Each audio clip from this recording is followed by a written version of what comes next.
네, 새로운 봉사의 첫 집회가 되었네요. 이렇게 기대와 설렘을 가지고 제 시간에 참석해 주신 모든 분들을 환영합니다. 그러면은 집회를 노래로 시작할까요? 기쁨으로 노래하라 30번 내 아버지 내 하느님 내 벗을 부르시고 가능하신 분들은 일어나셔서 부르실 수 있겠습니다. 30번 내 아버지 내 하느님 내 벗입니다.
네, 오늘 공개 강연 연재를 말씀드리도록 하겠습니다. 오늘 공개 강연 연재는요, 하나님과 계속 가까워지십시오입니다. 필기를 하시는 분들을 위해서 다시 한번 말씀드리겠습니다. 하나님과 계속 가까워지십시오입니다. 격지구역에 오신 김택수 형제를 연단으로 소개합니다.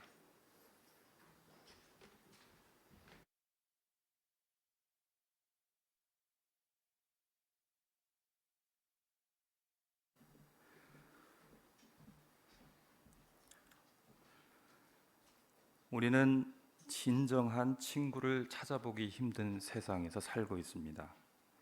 하나님께 가까이 가고 그분과 친구가 되는 것이 가능할까요? 만약 가능하다면 하나님과 계속 가까워지기 위해서 우리는 어떻게 해야 할까요?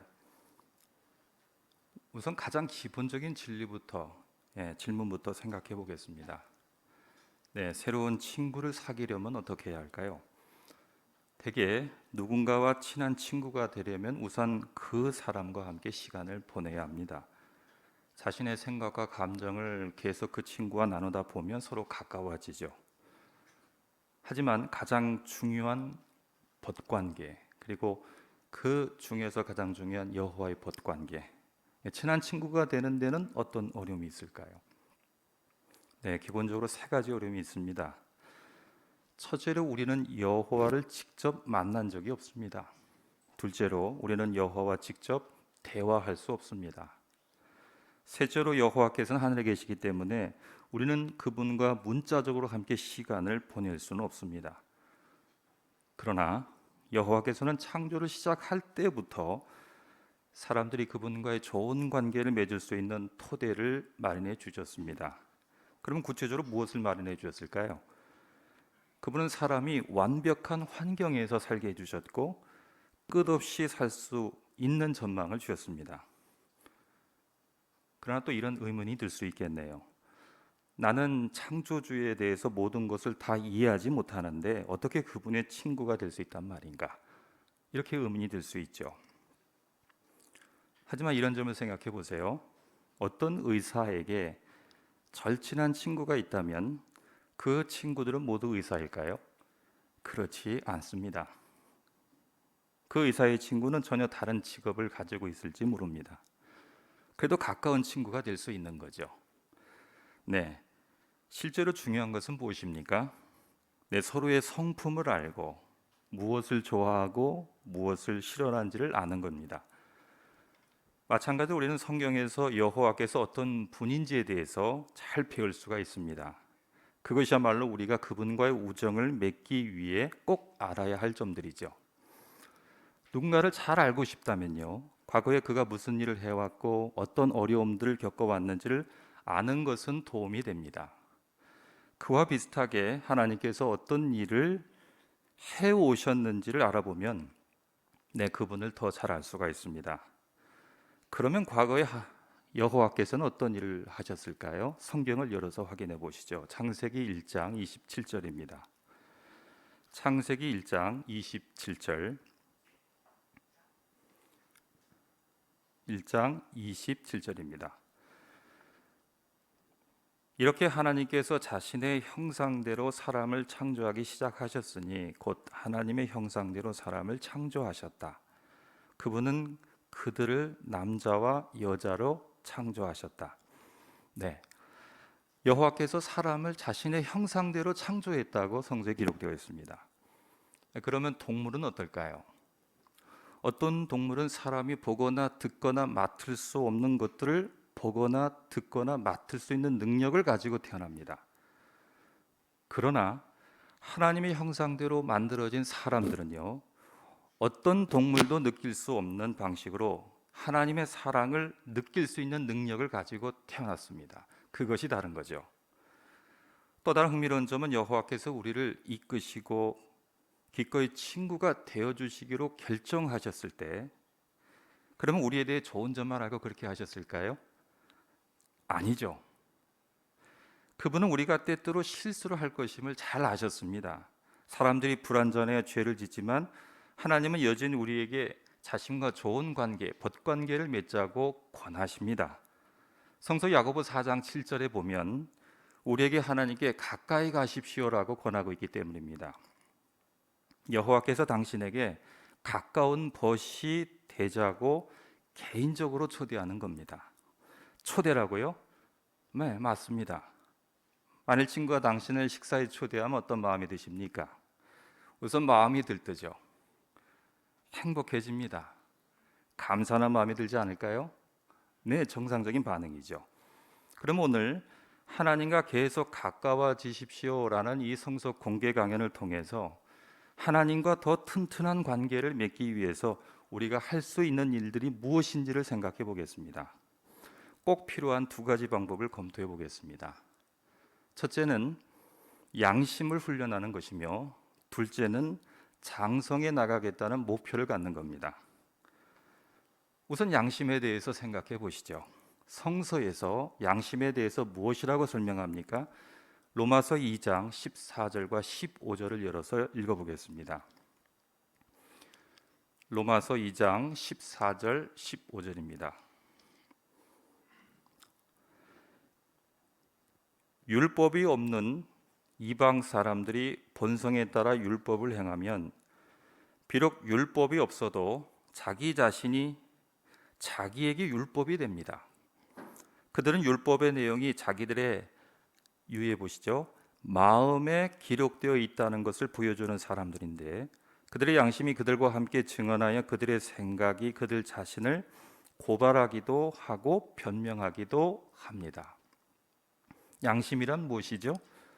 양심은 무엇이 옳고 그른 잘못된 것인지를 알려주는 마음의 소리입니다.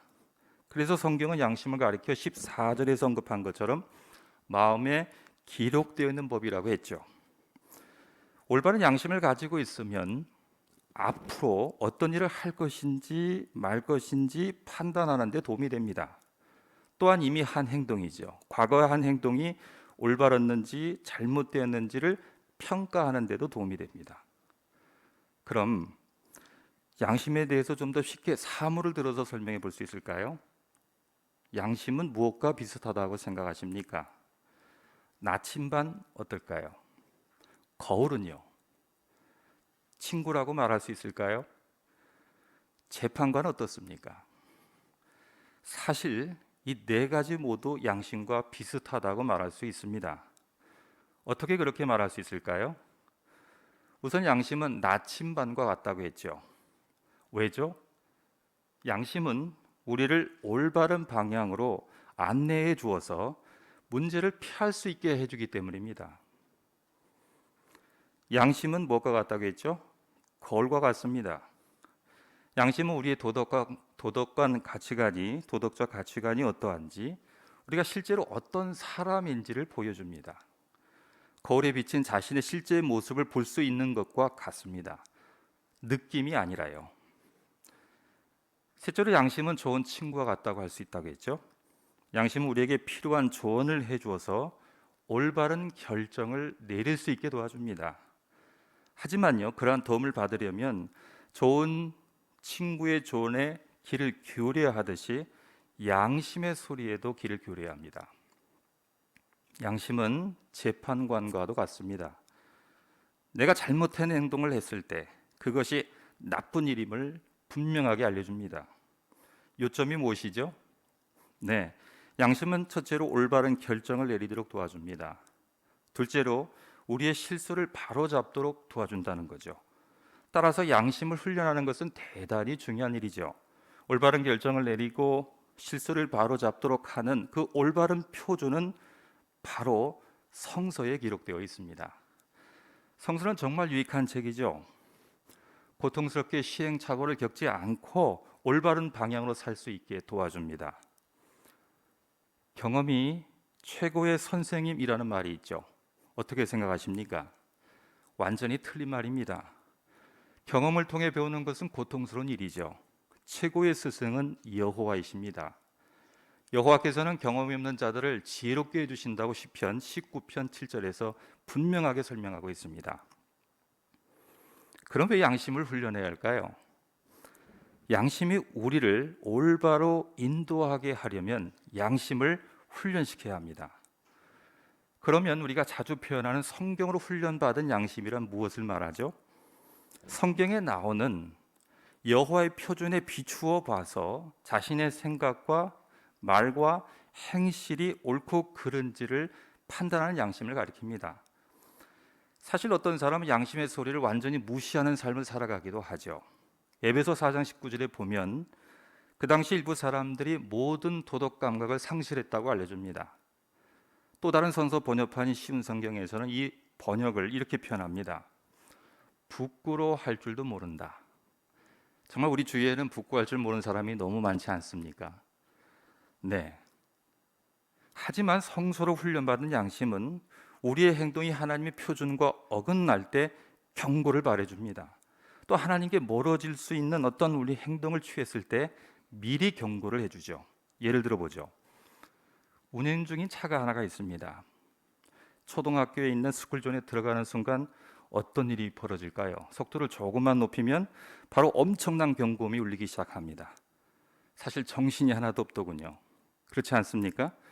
모두가 하나같이 거북이 걸음을 하면서 계속 걸어가는 것을 지켜볼 수가 있었습니다. 운전자 하나 모두가 속도 계기판을 주시하면서 운전하는 것을 볼 수가 있었죠.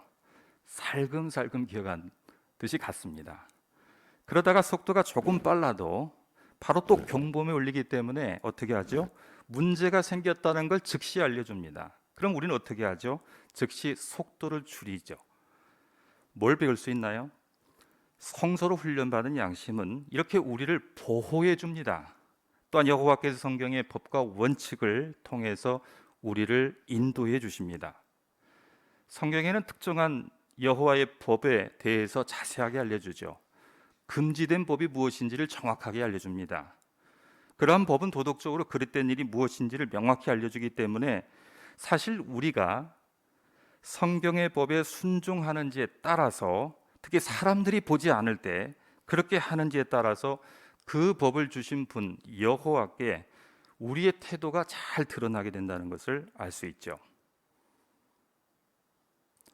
다음으로 성경 원칙의 근거에서 결정할 때 어떻게 여호와께 더 가까워질 수 있는지를 말씀드리겠습니다. 우리는 성서 원칙의 근거에서 결정을 내리죠. 그럼 원칙이란 무엇일까요? 원칙이란 도덕적 지침 역할을 하는 기본적인 진리입니다. 그러면 성경 원칙을 분석해 보면 어떤 유익이 있죠? 네, 여호와의 성품과 생각을 배울 수가 있습니다. 그러니까 우리가 하나님 법으로부터 유익을 얻으려면 단지 그 법을 읽거나 아는 것만으로는 충분하지 않습니다. 하나님 법을 사랑하고 존중하는 마음을 길러나가야 합니다. 모두 인정하시겠지만 원칙을 배우고 적용하려면 규칙을 따르는 것보다 더 어렵다는 걸 아시죠? 더 많은 노력을 기울여야 하기 때문이죠. 그래서 성서는 우리에게 이지력을 훈련시켜야 한다라는 것을 자주 강조하고 있죠. 이 훈련을 시각장애인이 맹인 안내견에 사용하는 게 비할 수 있다고 하죠. 물론 훈련이 안 된 개는 맹인에게 아주 유용할 수 있습니다. 예를 들어 주위에 사람이 있으면 짖어서 알려준다고 하죠. 하지만 특별히 훈련받은 안내견은 엄청난 도움을 줄 수 있습니다. 주인이 도로에 튀어나온 부분에 나오게 되면 멈추고 또 장애물에 부딪히지 않도록 도와주죠. 또한 안내견은 흥미로운 훈련을 받는데 지적 불복종이라는 훈련을 받는다고 하죠. 위험이 있을 땐 어떻게 하죠? 앞으로 가자고 해도 복종하지 않습니다. 주인을 끌어당겨 오히려 보호하는 거죠. 정말 훌륭한 훈련이 아닙니까? 개를 훈련해서 맹인에게 큰 도움이 되는 놀라운 이 기술을 가르치는 데는 무려 1년 이상이 걸린다고 합니다. 요점이 무엇이죠? 원칙을 배우고 적용하려면 규칙을 따르는 것보다 이지력을 사용해야 하기 때문에 더 많은 노력을 기울여야 한다는 뜻입니다. 우리가 성서 원칙에 민감한 반응을 계속 나타내므로 반응함에 따라서 우리의 마음의 상태가 어떠한지를 여호와께 잘 보여드리게 됩니다. 하늘의 하나님께서 우리가 하나님과 가까워지기 위해서 그런 노력을 기울일 때마다, 실패하더라도 또 노력을 기울일 때마다 어떻게 보실지를 좀 상상해 보시기 바랍니다. 여호와께서 얼마나 기뻐하실지 우리는 생각해 볼 수 있죠. 이제 우리가 여호와께 더 가까워지게 하기 위해서 어떤 결심을 해야 할까요? 두 번째 요점입니다. 영적으로 장성해 나가는 겁니다. 영적으로 장성해 나가는 것은 침례를 받은 뒤에도 영적으로 장성해 나가라는 목표를 가져야 한다는 의미이죠. 그 이유가 무엇일까요? 함께 성서를 열어보시죠. 히브리서 5장입니다.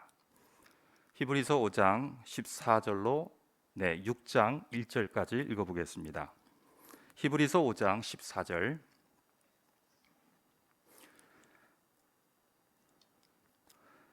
그러나 단단한 음식은 장성한 사람들, 곧 분별력을 사용하여 훈련함으로 옳고 그른 것을 구별할 줄 아는 이들의 것입니다. 그러므로 그리스도에 관한 초보적인 교리를 넘어서서 기초를 다시 놓지 말고 장성에 이르기 위해 힘씁시다. 그 기초는 죽은 행실로부터 회개하는 것과 하나님에 대한 믿음. 여기까지 보시면 14절에서 단단한 음식은 누구의 것이라고 말했습니까? 아주 간단하죠. 장성한 이들의 것이라고 했죠. 성경은 장성한 사람과 어린아이들을, 또 어린아이가 가지고 있는 특성을 자주 비교하거나 대조하는 걸 볼 수가 있죠. 무엇으로 분명히 구별될까요? 그중 하나는 바로 식습관입니다. 생각해 보면 아이들은 영양가와 전혀 상관없는 자기가 좋아하는 걸 계속 먹고 싶어 하죠. 식사 때마다 아이스크림을 주거나 사탕을 주거나 과자와 같이 달달한 것만 주면 아마 가장 좋아할 겁니다. 따라서 우리는 자신이 어떤 영적 식습관을 갖고 있는지를 자문해 볼 필요가 있죠. 여기서 바울은 영적으로 진보하라고 말했습니다. 이건 저절로 되는 일이 아니죠. 왜 그럴까요? 히브리서 6장 1절에서는 장성에 이르기 위해서 힘쓰라고 권했기 때문입니다. 힘쓰고 노력할 때 우리에게 무슨 유익이 있을까요?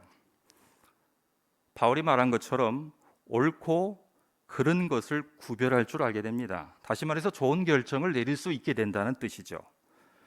그래서 우리는 좋은 결정을 내릴 수 있기 위해서 두 가지 노력을 기울여야 합니다. 첫 번째는 깊이 있는 성경 진리를 이해하기 위해서 힘써 노력해야 합니다. 둘째는 하나님 말씀이 알려주는 지침을 온전히 따르기 위해서 힘써 노력해야 합니다.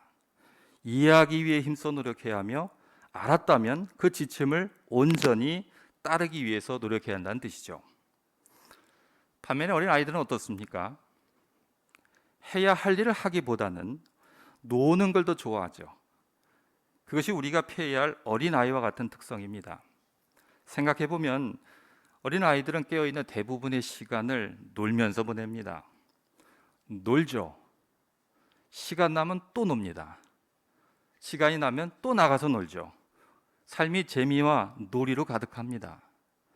그런데 나중에 아이들이 학교에 다니기 시작하면 학교 갈 시간을 어디에서 냅니까? 방법이 없죠. 이전에 놀던 시간을 줄여야 합니다. 우리가 영적인 관점에서 이렇게 자문해 봐야죠. 나는 여가 시간이나 하고 싶은 일을 줄여서 영적인 일을 하는 면에서 얼마나 발전해 왔는가? 아주 시기적절한 질문 아닙니까? 성서 에베소서 5장 16절은 시간을 잘 활용하십시오라고 권하고 있죠. 각주에서 알려주고 있는 것처럼 정해진 시간을 사야 합니다.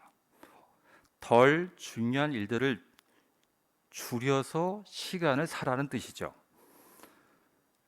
따라서 우리 모두는 더 중요한 일들, 영적인 일들을 위해서 자신의 시간을 얼마나 사고 있는지, 다시 말하면 덜 중요한 일들을 얼마나 줄여왔는지를 꼭 확인해 봐야죠. 그런데요, 깊이 있는 성경 진리를 이해하기 위해서 조심해야 할 점이 하나 있습니다. 단지 정해진 분량을 읽거나 집회 때 해설할 준비를 하는 것이 우리 목표가 되어서는 안 된다는 거죠. 우리는 하나님 말씀을 마음속 깊이 새기고 믿음을 강화하려는 목표를 가지고 그렇게 해야 합니다. 왜 그렇죠? 우리는 봉사나 집회, 연설을 준비할 때 정작 자신에게 적용되는 점은 생각해 보지 않을 수도 있다는 점을 기억해야 합니다. 예를 들어서 요리사는 음식을 내놓기 전에 요리를 각각 조금씩 맛보죠. 하지만 그렇게 하는 것만으로는 자신의 건강을 지킬 수 없죠. 건강하게 살아가려면 자신을 위해서도 영양가 있는 음식을 만들어서 그것을 아주 잘 먹어야 합니다.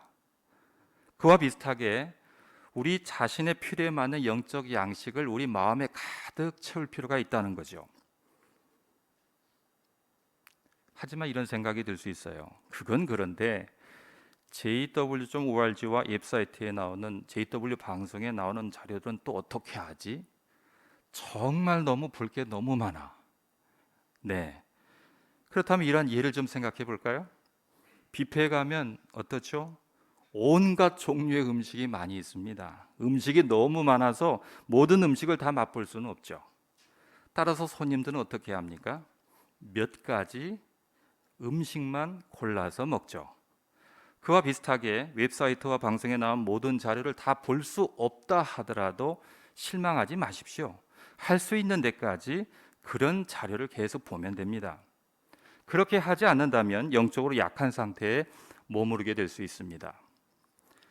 그러므로 현재, 지금, 과거보다 하나님 말씀이 알려주는 온전한 지침을 따르기 위해서 계속 노력해야 합니다.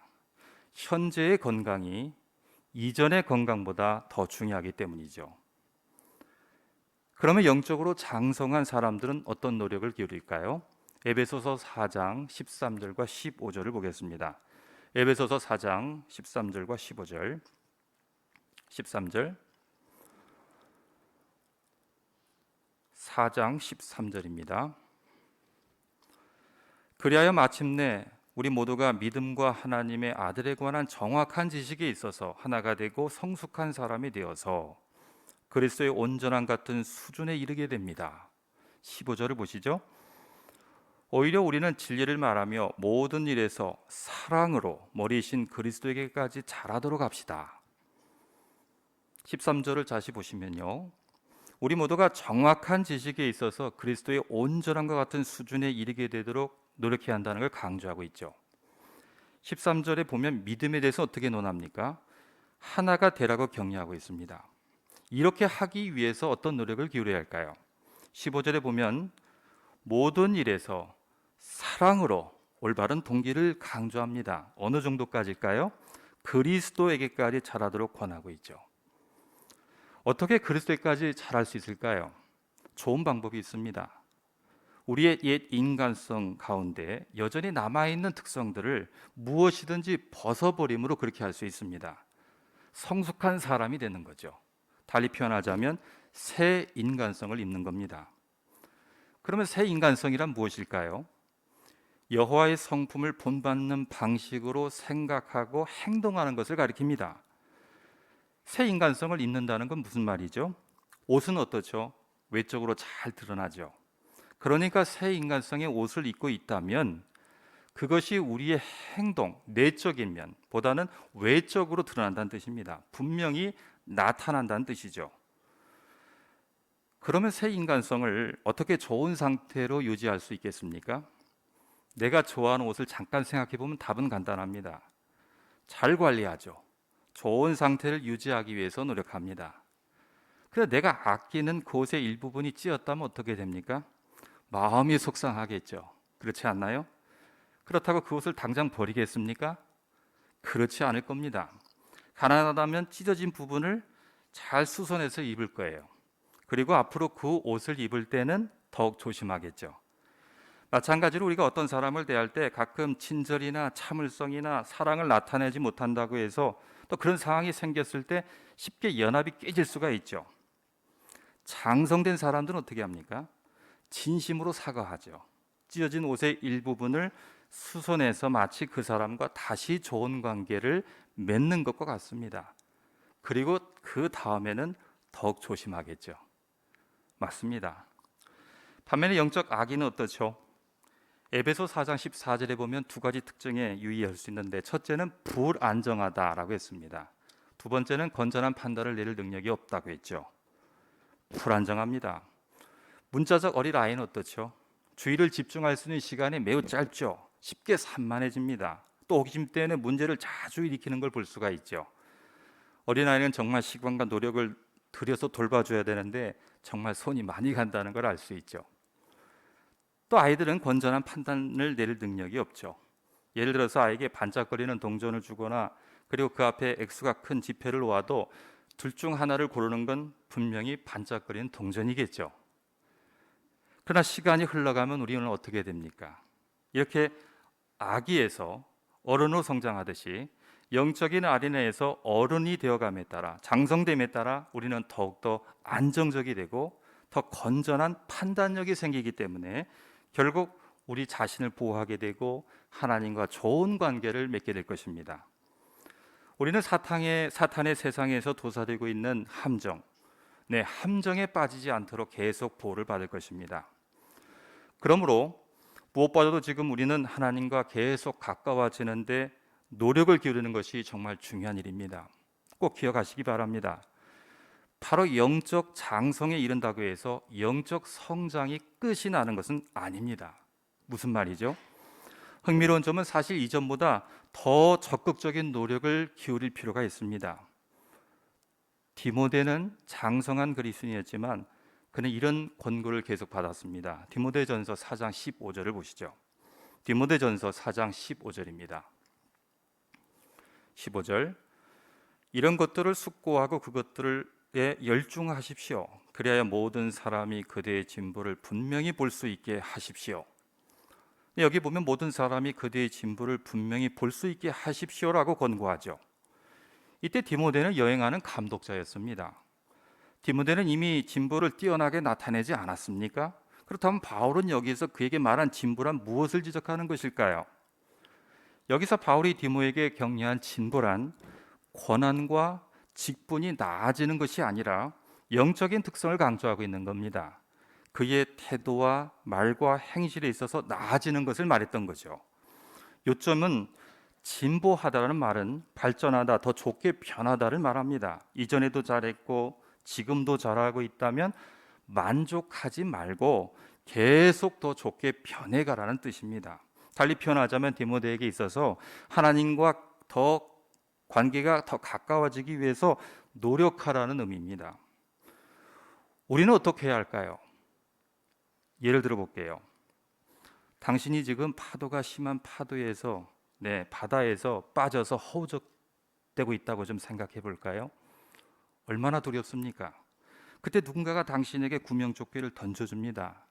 정말 감사하겠죠. 크게 힘들이지 않고 또 바다 위에 떠일 수 있기 때문입니다. 하지만 살기 위해서는 구명조끼만으로는 충분하지 않습니다. 구명보트에 타지 않으면 살 수가 없죠. 누군가가 밧줄을 던져 당신을 구명보트에 끌어당겨 줘야 하죠. 이제 당신 차례입니다. 무엇을 해야 할까요? 노력을 해야 합니다. 우리는 하나님과 계속 가까워지기 위해 해야 할 일이 있죠. 비유적으로 하나님께서는 우리에게 던져준 밧줄을 더욱 당겨서 그분께 가까이 가야 합니다. 그래야 이 사탄의 세상에서 비로소 안전하게 됩니다. 오늘 우리는 이 집회를 통해서 여호와와 더 가까워지는 데 필요한 격려를 받게 되었습니다. 오늘 집회에 참석하신 분들 중에는 이제 막 여호와의 증인에 대해서 알게 된 분들이 계실 겁니다. 전 세계 여호와의 증인은 여호와 하나님이 실제 존재하고 좋은 법관계를 맺을 수 있다고 굳게 믿습니다. 여호와의 좋은 법관계 때문에 우리의 삶이 개선되었고 여호와께서 우리를 사랑하신다는 증거를 분명히 볼 수 있었습니다. 우리는 여러분이 시간을 내어서 집회에 참석해 주셔서 우리는 정말 기쁩니다.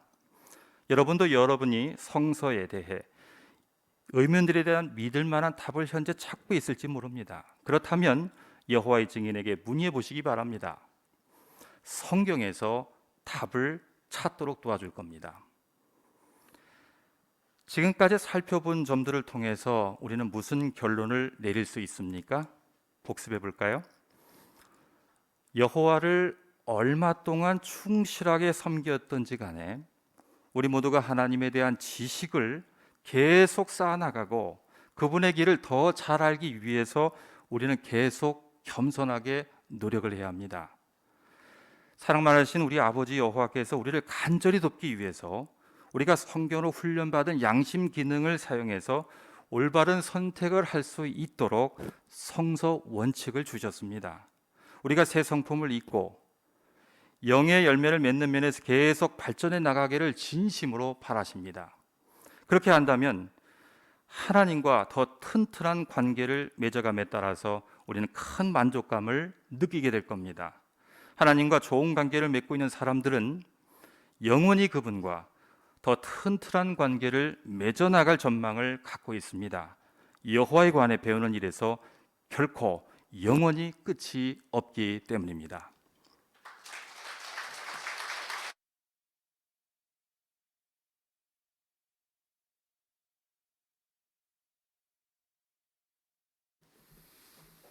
네, 양심을 훈련해서 올바른 마음으로 그리고 진리를 이해하고 지침을 온전히 따름으로써 장성에 나아갈 수 있도록 우리를 격려해 주신 김택수 형제께 진심으로 감사합니다. 다음 주에도 오늘과 같이 유익한 연설이 마련되어 있습니다. 다음 주 연재를 미리 말씀드리자면 그리스도인들이 달라야 하는 이유입니다.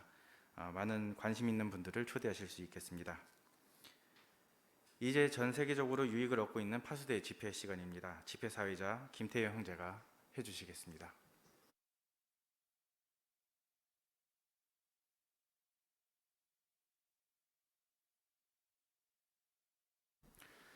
네, 준비된 파수대 집회를 위해서 가능하신 분들은 함께 일어나셔서 기쁨으로 노래하라 128번 끝까지 인내하라 마태 24장 13절에 근거한 노래를 부르시겠습니다. 노래 128번입니다.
네, 오늘 함께 즐길 파수대 기사의 제목은 무엇입니까?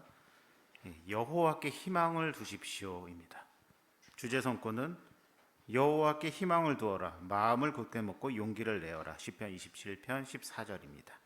희망이라는 이 단어가 강조되고 있죠. 혹독한 시련 아래서도 잘 인내하고 여호와께 희망을 둔 대표적인 사람 가운데 욥이 있습니다. 성서에 욥에 관한 기록이 있는데요. 아주 오래전에 기록된 그 내용이 우리와 어떤 관련이 있겠습니까? 여호와께서 어떻게 욥의 그 시련을 끝내주셨는지를 우리가 이해한다면 오늘 살펴볼 내용이 우리와도 아주 밀접한 관련이 있고 우리에게 아주 중요한 교훈을 남긴다는 것을 알 수 있을 것입니다. 오늘 그러한 점들을 함께 파수대 기사를 통해서 살펴보도록 하겠습니다.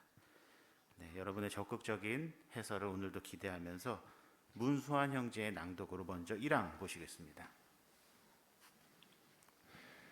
여호와께서는 그분의 사랑하는 모든 사람에게 멋진 희망을 주셨습니다. 머지않아 그분은 병과 슬픔과 죽음을 없애실 것입니다. 또한 그분에게 희망을 두는 온유한 자들이 땅을 낙원으로 바꾸도록 도와주실 것입니다.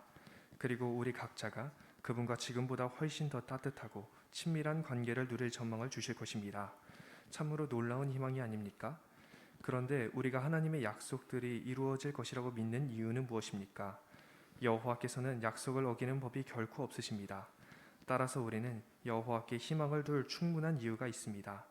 우리는 하나님께서 자신의 목적을 이루실 때까지 기쁨을 유지하며 참을성 있게 기다림으로 그분께 희망을 두고 있음을 나타냅니다. 네, 함께 1항 기억 질문 보시죠.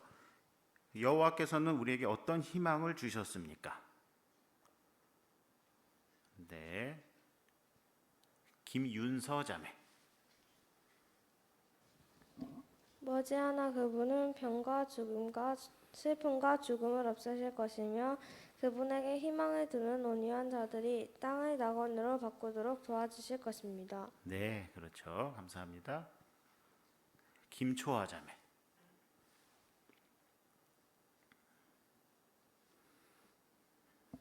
그리고 우리 각자가 그분과 지금보다 훨씬 더 따뜻하고 친밀한 관계를 누릴 아주 멋진 전망을 주셨습니다. 네, 그렇습니다. 아주 놀라운 전망이라고 이 항에서는 표현하고 있네요. 니은 질문 보시죠. 여호와께 희망을 둔다는 말은 무슨 의미입니까? 무슨 의미일까요? 홍현자 자매.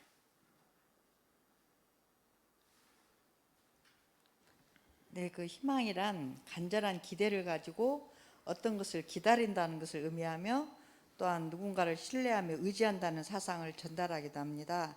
따라서 여호와께서는 약속을 어기는 법이 결코 없으시며 자신의 목적을 틀림없이 이루실 수 있는 분이므로 우리는 여호와께 희망을 둘 수 있습니다. 네, 그렇죠. 감사합니다. 네, 김영란 자매.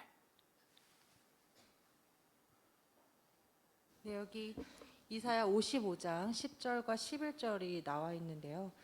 이 선고를 통해서 우리는 여호와께 희망을 줄 수 있는 이유에 대한 확신을 가질 수 있습니다. 여기서는 그 하늘에서 내리는 비와 눈이 땅을 흠뻑 적셔서 열매를 맺게 하는 목적을 달성하듯이 여호와께서도 자신의 입에서 나가는 말씀을 온전히 이루실 것이라는 특별한 약속인데요. 즉 그분은 이루실 의사가 전혀 없는 일을 자신의 백성이 간절히 기다리게 하지 않으실 것이라는 확신을 가집니다. 따라서 여호와께 희망을 둔다는 말 그대로 여호와를 신뢰하고 그분께서 주신 희망을 간절한 기대를 가지고 기다릴 수 있습니다. 네, 그렇습니다. 감사합니다. 네, 이진숙 자매.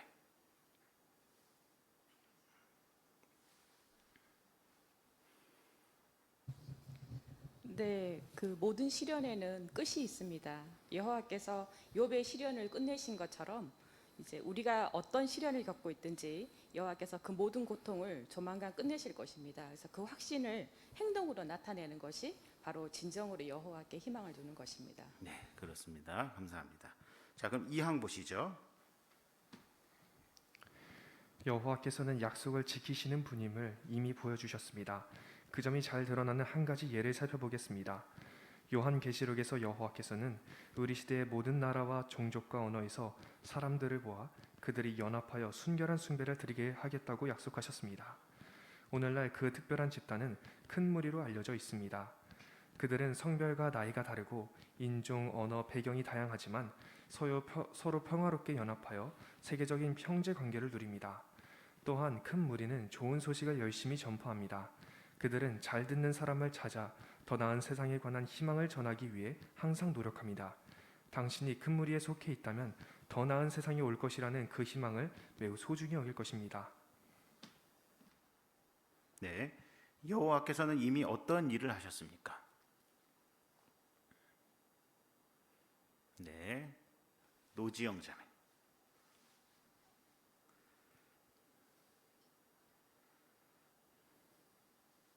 네, 계시록 7장 9절과 10절에 보면 여호와께서는 우리 시대에 그 모든 나라와 종족과 민족과 언어에서 사람들을 모아서 연합해서 그분을 순결한 숭배를 드리게 하겠다고 약속하셨습니다. 실제로 오늘날 큰 무리가 그 인종과 언어 배경이 다양하지만 서로 평화롭게 연합해서 세계적인 관계를 누리면서 좋은 소식을 열심히 전파하고 있습니다. 이렇게 여호와께서는 약속을 지키는 분임을 이미 보여주셨습니다. 네, 그렇죠. 감사합니다. 네, 서명화 영재.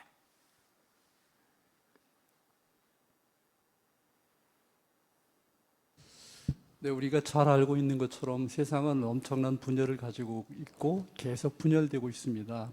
그런데 여호와께서는 조금 전에 말씀하신 것처럼 시편 133편 1절에 나오는 것처럼 전 세계에 있는 형제들이 하나로 연합해서 즐거움을 누리게 해주고 계십니다. 이것은 엄청난 기적이며 앞으로 그분이 목적을 이루실 것임을 확신하게 하는 데 도움이 됩니다. 네, 그렇습니다. 희망을 둘 만한 분명한 근거가 있다는 것을 알 수 있습니다. 사망 보시죠. 마귀는 당신에게서 희망을 빼앗으려고 합니다. 그의 목표는 당신이 여호와께서 당신에게 무관심하고 약속을 지키지 않으실 것이라고 믿게 만드는 것입니다. 사탄이 우리의 희망을 빼앗는 데 성공한다면 우리는 용기를 잃게 되고 심지어 여호와를 섬기기를 중단하게 될 수도 있습니다.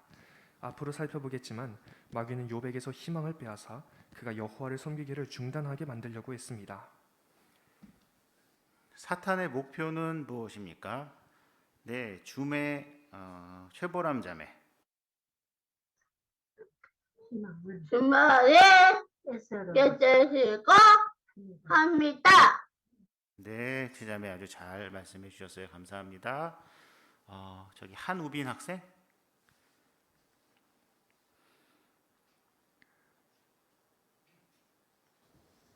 사탄의 목표는 여호와께서 당신에게 무관심하고 약속을 지키지 않으실 것이라고 믿게 만드는 것입니다. 네, 그렇죠. 감사합니다. 네, 김미연 자매. 또 희망을 빼앗기게 되면 용기를 잃게 되고 또 용기를 잃게 되면 여호와를 섬기는 일을 중단하게 될 수도 있습니다. 네, 그렇죠. 감사합니다. 서민정 자매. 네, 사탄은 우리가 생명을 잃는 것을 원하지 않습니다. 우리가 생명을 잃어도 여호와의 관계가 끊어지지 않는다는 걸 알고 있고, 심지어 우리가 여호와께 충성 가운데 생명을 잃는다면 우리의 삶이 성공했다는 것을 알고 있기 때문입니다. 따라서 사탄은 우리가 살아있는 동안 여호와와 관계를 끊기를 원하고 그렇게 목표로 하고 있습니다. 네, 그렇습니다. 사항 보시겠습니다. 이 기사에서는 사탄이 욥의 충절을 꺾기 위해 어떤 계략을 사용했는지 살펴볼 것입니다. 또한 우리가 욥의 문에서 어떤 교훈을 배울 수 있는지, 하나님께서 우리를 사랑하시며 약속을 지키실 것임을 왜 잊어서는 안 되는지 알아볼 것입니다. 네, 함께 욥기 1장 9절로 12절 보시죠. 어느 분이 낭독해 주시겠습니까? 네, 김사라 자매.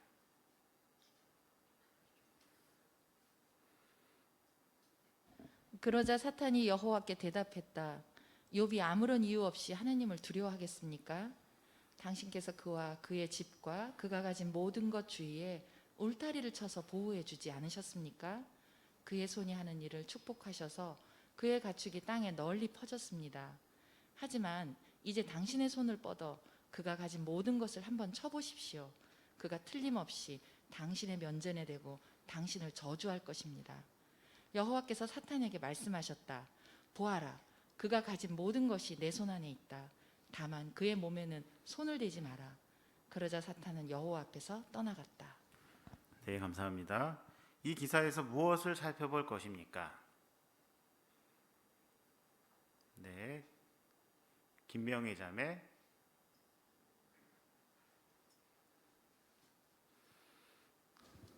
네, 사탄이는 다 알고 있지만 결국은 욥이 아무런 이유 없이 하나님을 두려워하겠습니까? 이런 식의 질문을 통해서 계략을 드러냅니다. 즉 욥의 충주를 꺾기 위해서 그는 여러 가지 질문 형태와 하나님께서 과연 욥에게 어떻게 허락하실 수밖에 없는지 그런 상황을 우리가 살펴볼 것입니다. 네, 그렇죠. 감사합니다. 네, 김수영 자매.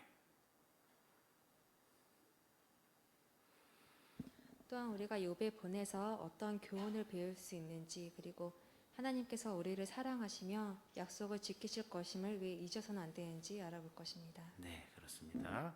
자, 그럼 먼저 첫 번째 소제목을 살펴보시죠. 사탄이 욥에게서 희망을 빼앗으려고 하다. 5항, 6항입니다. 욥은 매우 행복하게 살고 있었습니다. 그는 여호와와 친밀한 우정을 누렸습니다. 또한 많은 식구와 화목하게 지냈으며 재산도 아주 많았습니다. 하지만 욥은 하루아침에 거의 모든 것을 잃었습니다. 먼저 그는 재산을 잃었습니다. 그 후에 사랑하는 자녀들이 모두 사망했습니다. 그 비참한 상황을 한번 생각해 보십시오. 부모는 자녀를 한 명만 잃어도 가슴이 찢어집니다. 10명의 자녀가 모두 사망했다는 소식을 듣고 욥과 그의 아내가 얼마나 큰 충격과 슬픔과 절망에 빠졌을지 상상해 보십시오. 욥이 슬픔에 잠겨 옷을 찢고 땅에 주저앉은 것도 이해할 만합니다. 다음으로 사탄은 욥이 매우 고통스럽고 수치스러운 병에 걸리게 했습니다. 한때 욥은 지역 사회에서 큰 존경을 받았습니다. 사람들은 그에게 찾아와 조언을 구했습니다. 하지만 이제는 사람들이 그를 피했습니다. 그의 형제들과 친한 친구들, 심지어 그의 집에서 일하는 종들까지도 그를 외면했습니다. 네, 5항, 6항 질문입니다. 짧은 시간 동안 요백에 어떤 일이 닥쳤습니까? 네, 저 뒤에 박영금 자매. 네, 욥은 하루아침에 많은 재산을 잃게 되었고 또 그리고 사랑하는 10자녀를 열 자녀가 모두 사망하게 되었습니다. 그리고 또 사탄은 욥에게 온 몸에 고통스럽고 수치스러운 병이 걸리게 그렇게까지 하였습니다. 네, 그렇죠. 박자매 감사합니다. 잘 말씀해 주셨어요. 네, 서정인 영재.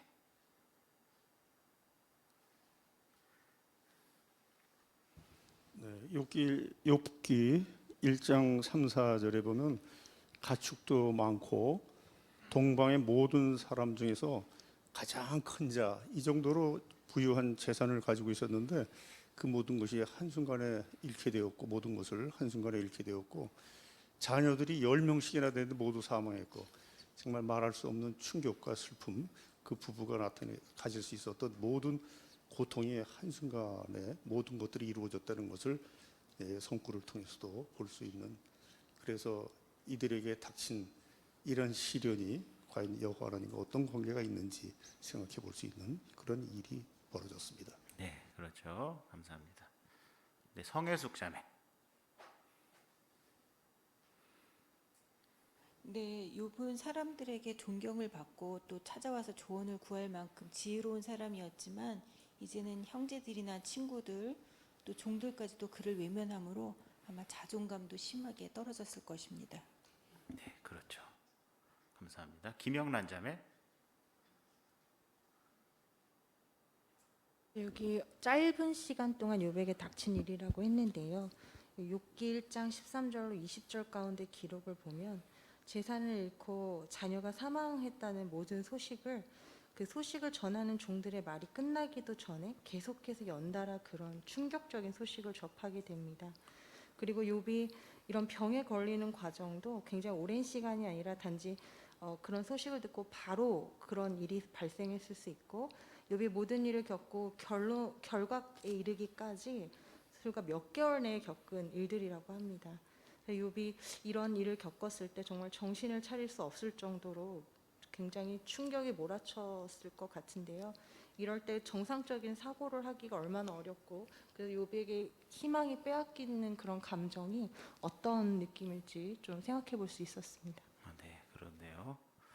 예, 그렇죠. 이 글로 몇 줄로 표현하기에는 너무나 충격적인 일을 사탄이 욥에게서 희망을 뺏으려고 했다는 것을 알 수 있습니다. 욥의 반응이 어떠했는지 이어지는 7항의 내용을 보시죠. 사탄은 욥이 여호와의 승인을 잃었기 때문에 고통을 겪고 있다고 생각하기를 바랐습니다. 예를 들어 사탄은 강한 바람을 일으켜 욥의 10 자녀가 함께 식사를 하고 있던 집을 무너뜨렸습니다. 또한 하늘에서 불을 내려 욥의 가축들뿐 아니라 가축을 돌보던 종들까지 죽였습니다. 그 바람과 불은 분명 초자연적인 현상이었으므로 욥은 여호와 하나님께서 그 일을 일으키신 것이 틀림없다고 결론 내렸습니다. 그 결과 욥은 자신이 이전에 어떤 식으로인가 여호와를 불쾌하게 해드렸다고 믿게 되었습니다. 하지만 그런 상황에서도 욥은 하늘에 계신 아버지를 저주하지 않았습니다.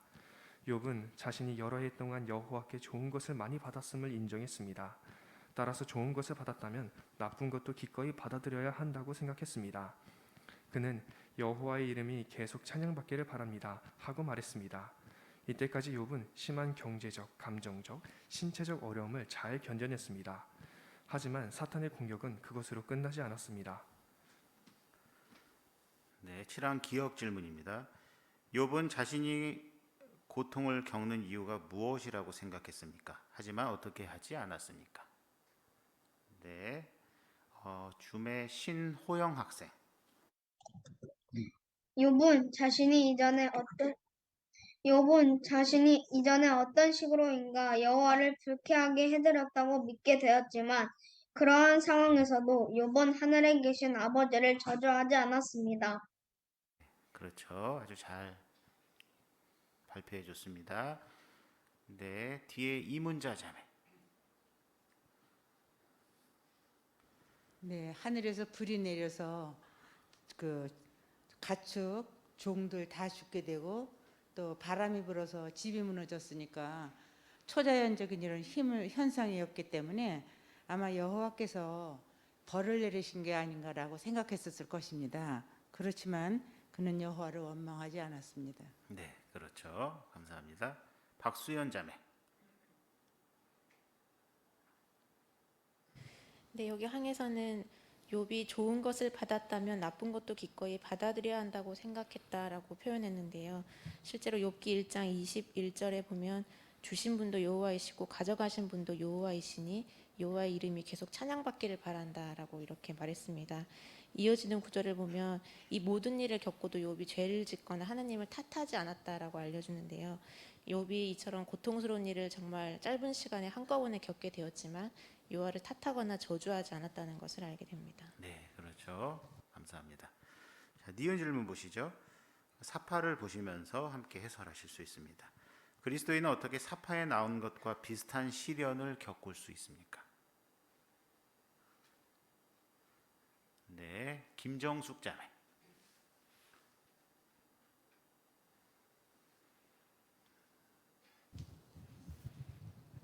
네, 욥의 자녀가 함께 있을 때 10자녀가 한꺼번에 죽는 이러한 슬픈 일을 당했습니다. 자녀들의 옷도 있고 집도 무너지고 이러한 상황이 닥쳤는데 오늘날 그리스도인들 역시도 자연재해로 인해서 토네이도나 태풍 또는 쓰나미 이런 현상으로 인해서 하루아침에 모든 것을 잃는 경우도 있습니다. 욥이 여호와께 원망하지 않았고 입술로도 죄를 짓지 않은 것처럼 이러한 일들이 여호와께서 가져오시는 것이 아니기 때문에 욥을 본받을 필요가 있을 것입니다. 네, 그렇죠. 잘 말씀해 주셨습니다. 감사합니다. 박은희 자매. 네, 욥은 이 고통이 하필이면 왜 내게 일어났을까 하는 의문을 가졌을 것입니다. 그러면 사탄은 왜 욥을 선택했는지 생각해 보면 욥이 이 고통을 상대해 볼 만한 사람이었기 때문에 그랬을 수도 있습니다. 그래서 생각해 보면 내가 겪고 있는 어려움도 어쩌면 내가 상대해 볼 만한 그런 어려움일 수 있고 이런 고난에 수동적으로 끌려다니는 것보다 여호와께 확신을 두고 능동적으로 지혜롭게 대처하는 것이 좋을 것 같다는 생각을 했습니다. 아, 네, 그렇네요. 감사합니다. 임경태 경제. 네, 여기 사파의 뒤에 망연자실해하는 그 욥의 아내 모습도 보이는데요. 2장 9절에 보면 하나님을 저주하고 차라리 죽어버려라고 극단적인 표현을 쓰기까지 하는데 이 욥의 아내도 역시 남편이 잃은 것을 함께 잃었고 또 이전에 활기차던 남편이 혐오스러운 질병에 걸려 비참한 상태에 놓인 것을 보고 참으로 자식을 잃은 슬픔에 더해서 굉장히 마음이 아팠을 것 같습니다. 그로 인해서 너무나 충격을 받아 중요한 것, 즉 하나님과의 누리는 관계를 망각했기 때문에 자칫 이러한 엄청난 일이 겹쳐서 이렇게 당하게 됐을 때 여호와께 대한 희망을 두는 일이 결코 쉽지 않을 것이라는 점을 인식하게 되는데 그러한 와중에도 욥은 욥기 2장 10절에서 말한 것처럼 좋은 것을 받았다면 나쁜 것도 기꺼이 받아들여야 하지 않겠느냐고 이러한 마음의 희망에 대한 강한 확신을 가지고 있었기 때문에 이러한 점들은 곰곰이 생각해 보면서 본받을 점이라고 생각합니다. 네, 감사합니다. 네, 저 뒤에 최영철 형제. 네, 그래서 이것은 지금 욥만의 문제가 아니고요. 오늘날 그리스도인들도 충분히 이런 상황에 처할 수 있다는 것입니다.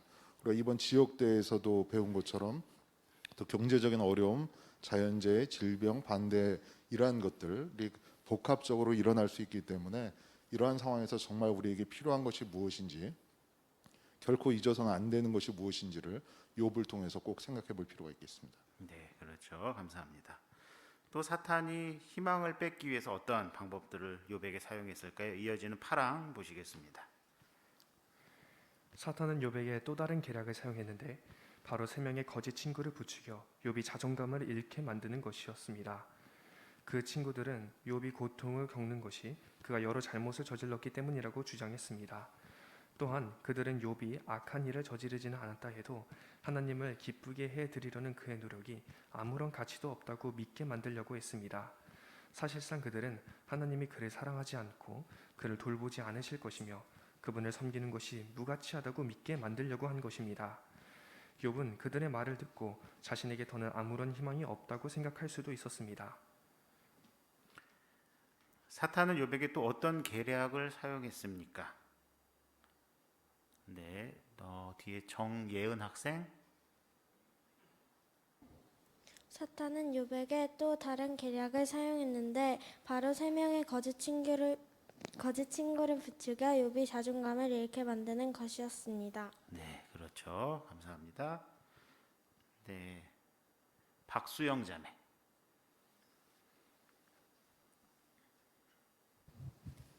사탄은 세 명의 거짓 친구를 통해 여호와께선 욥을 사랑하지 않고 그를 돌보지 않으실 것이며 하느님을 섬기고 그분을 기쁘게 해드리려는 노력이 무가치하다고 믿게 만들려고 했습니다.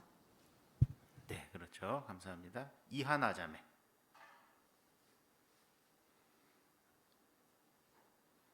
네, 욥기 22장 2절 3절에 보면 사탄은 그 대만 사람 엘리바스를 통해서 욥에게 자네가 의롭다 한들 전능자가 무슨 관심을 갖고 무슨 이득이 있겠느냐고 거짓말을 합니다. 왜냐하면 그 사실 그때 당시에 온 우주에 특히 하늘에서 지성에 있는 모든 피조물과 특히 여호와께서는 정말 초미의 관심을 갖고 욥을 지켜보고 계셨을 것이기 때문인데요. 이렇게 사탄은 마치 욥에게 너가 하나님에겐 전혀 중요한 사람도 아니고 네가 어떤 일을 하든 또는 당하든 그분이 관심도 없고 또 그분이 그를 돌봐주시지 않을 것이라는 그런 거짓말을 했고 그것은 오늘날에도 동일한 계략을 사용할 것임을 알 수 있습니다. 네, 그렇죠. 김초연 자매.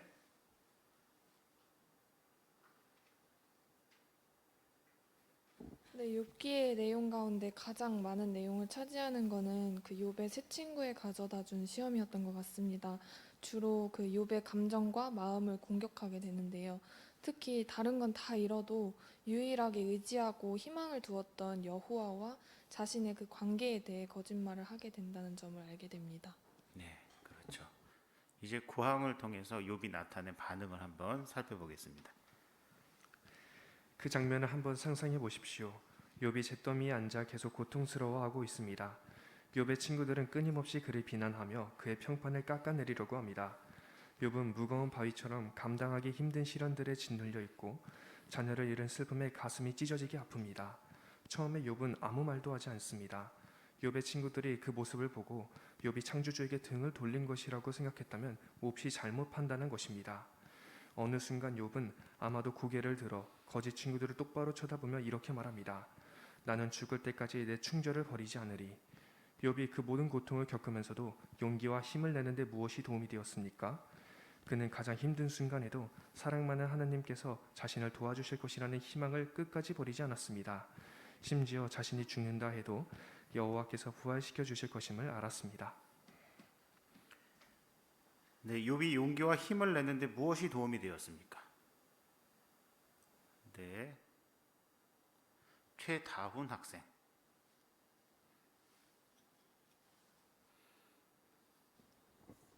그는 가장 힘든 순간에도 사랑 많은 하느님께서 자신을 도와주실 거라는 희망을 끝까지 버리지 않았습니다. 심지어 자신이 죽는다 해도 여호와께서 부활시켜 주실 것임을 알았습니다. 네, 그렇죠. 잘 말씀해 주셨습니다. 김미진 자매.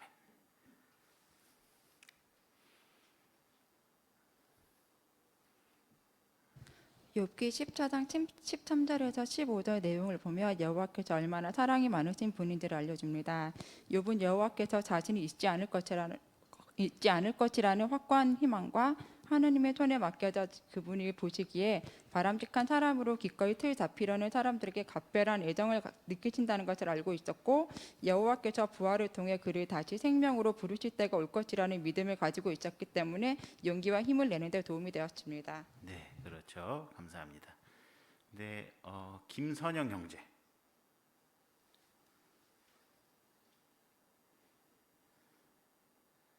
욥은 고통을 겪었을 때 차라리 죽는 게 낫겠다 이런 생각을 가진 적도 있었습니다. 그런데 여기 재미있는 것은 죽을 때까지 이 표현을 한 걸 보면 사람이 가장 귀중한 게 사느냐 죽느냐죠. 근데 죽음이라는 것까지도 아버지께 충성을 다하겠다 이렇게 선언을 했습니다. 우리가 욥기 14장을 쭉 읽어보면 하나님께서 우리를 그리워하실 것이다. 노래책에서 우리가 배운 것처럼 아버지 여호와 하나님께서 우리를 살리실 것이다라는 아주 굳건한 희망을 가지고 있었다는 것을 잘 강조해주고 있습니다. 네, 그렇죠. 감사합니다. 네, 이금지자매. 훌륭한 믿음의 본 기사를 보면 욥은 세 친구의 거짓말이 자신의 충절을 꺾으려는 공격임을 알아차렸다고 알려줍니다. 왜냐하면 매일의 생활 방식을 통해 누구보다도 자신이 여호와께 충절을 나타내왔다는 것을 잘 알기 때문인데요. 그래서 욥은 거짓 친구들에게 용기와 힘을 내어 이렇게 이야기합니다. 어떤 비난과 박해가 있어도 죽을 때까지 충절을 버리지 않으리. 네, 감사합니다. 네, 이렇게 사탄은 우리가 공감할 수 있는 여러 가지 것들을 포함한 그 밖에 다양한 계략으로 욥에게서 희망을 뺏으라고 하였죠. 결과는 성공을 거두지 못했습니다. 이 내용을 통해서 우리가 얻을 수 있는 어떤 교훈점들이 있는지 다음 소제목을 통해서 그 점을 살펴보시죠. 어떻게 욥을 본받을 수 있습니까? 10항입니다. 욥에 관한 기록을 보면 사탄이 강제로 우리가 여호와를 저버리게 만들 수 없으며 여호와께서 모든 상황을 알고 계신다는 것을 배울 수 있습니다. 또한 욥이 겪은 일은 관련된 쟁점을 더 잘 이해하는 데 도움이 됩니다. 이제 욥에게서 배울 수 있는 몇 가지 구체적인 교훈을 살펴보겠습니다. 네, 욥에 관한 기록에서 무엇을 배울 수 있습니까? 네, 여기 서석봉님 발표해 주실까요? 사탄이 강제로 우리가 여호와를 저버리게 만들 수 없다는 점에 눈길이 가는데요. 그에 더해 여호와께서는 모든 상황을 알고 계신다는 것을 생각해 보면 사탄을 만나게 됐을 때 피하는 것보다 싸워서 이겨야겠다라는 생각을 해봅니다. 아, 그렇군요. 네, 감사합니다. 네. 자, 그러면 이어지는 내용을 통해서 우리가 얻을 수 있는 교훈점들 몇 가지를 더 살펴보도록 하겠습니다. 11항 보시죠. 욥의 경험에서 알 수 있듯이 우리가 여호와를 계속 신뢰하면 어떤 시련이든 인내할 수 있고 사탄을 잘 대적할 수 있습니다. 그렇게 할 때 어떤 결과가 있습니까? 성경은 마귀가 우리에게서 도망할 것이라고 보증합니다. 네, 낭독 성구 먼저 보시죠. 야고보서 4장 7절입니다. 어느 분이 읽어주시겠습니까? 네, 배현숙 자매. 그러므로 하나님께 복종하고 마귀를 대적하십시오. 그러면 마귀가 여러분에게서 도망할 것입니다. 네, 감사합니다. 여호와를 계속 신뢰하면 분명 어떻게 할 수 있습니까? 네, 최가희 자매. 여호와를 계속 신뢰하며 어떤 시련이든 인내할 수 있고 사탄을 잘 대적할 수 있습니다. 네, 그렇죠. 박수희 자매. 또 야고보서 4장 7절에서는 마귀를 대적하면 마귀가 우리에게서 도망할 것이라고 보증하는데요. 대적하라는 이 말씀을 참조성구에서는 마귀에게 기회를 주지 말라고도 알려줍니다. 우리가 여호와를 계속 신뢰하고 그분께 복종해서 마귀에게 기회를 주지 않으면, 즉 대적하면 이 보증의 말씀처럼 분명 마귀는 도망할 것입니다. 네, 그렇죠. 이한나 자매.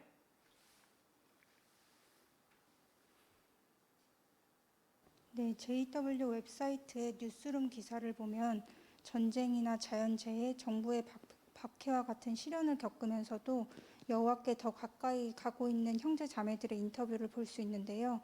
이런 현대의 본들을 통해서도 여호와와의 관계에 계속 초점을 맞춘다면 시련을 겪으면서도 여호와의 손길을 더 직접적으로 경험하고 더 강한 믿음을 가져나갈 수 있다는 것을 알게 됩니다. 네, 그렇습니다. 네, 이어서 12항 보시죠. 우리는 부활 희망에 대해 강한 믿음을 가져야 합니다. 앞기사에서 살펴본 것처럼 사탄은 종종 죽음에 대한 두려움을 이용해 우리의 충절을 꺾으려고 합니다. 그는 욥이 목숨을 지키기 위해서라면 무엇이든 할 것이라고, 심지어 충절을 타협할 것이라고 주장했습니다. 하지만 사탄의 주장은 틀렸습니다. 욥은 죽음을 피할 수 없어 보이는 가장 암울한 순간에도 믿음을 버리지 않았습니다. 그는 여호와의 선하심에 대한 확신과 그분이 결국 문제를 바로잡으실 것이라는 강한 희망이 있었기 때문에 견딜 수 있었습니다. 욥은 자신이 살아있는 동안 여호와께서 도와주시지 않는다 해도 그분이 미래에 자신을 부활시켜 주실 것이라고 믿었습니다. 부활 희망은 욥에게 실제적이었습니다. 우리도 그 희망을 실제적인 것으로 확신한다면 죽음의 위협을 받더라도 충절을 버리지 않을 것입니다. 네, 부활 희망은 욥에게 어떻게 힘이 되었습니까? 네, 신지윤 자매.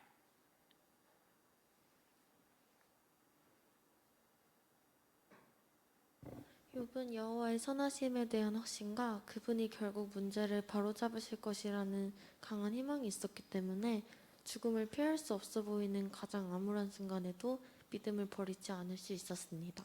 네, 그렇죠. 감사합니다. 네, 최순자 자매.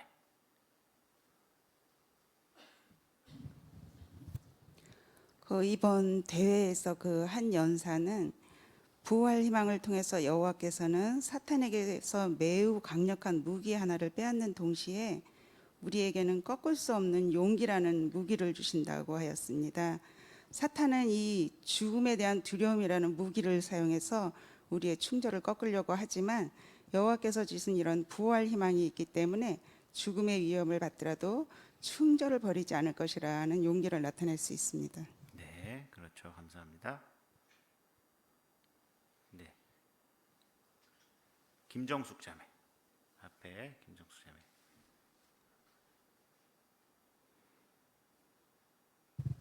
네, 여기에서 부활 희망은 욥에게 실제적인 것이었다고 했습니다.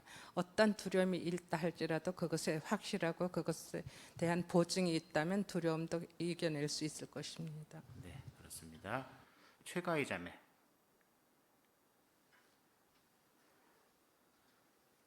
네, 만약 욥이 자기가 가진 이런 어려움들이나 아니면 죽음에 대한 두려움을 먼저 생각을 했다면 분명히 사탄이 의도한 대로 충절을 꺾어서 쓸 수도 있습니다. 하지만 그런 것이 아니라 욥은 하나님이 자신에게 주었던 좋은 선물들과 하나님의 사랑 많은 이런 성품에 대해서 잘 알고 있었기 때문에 분명히 자신을 그리워하시고 끝내 부활시켜 주실 거라는 그런 믿음을 나타내 보일 수 있었습니다.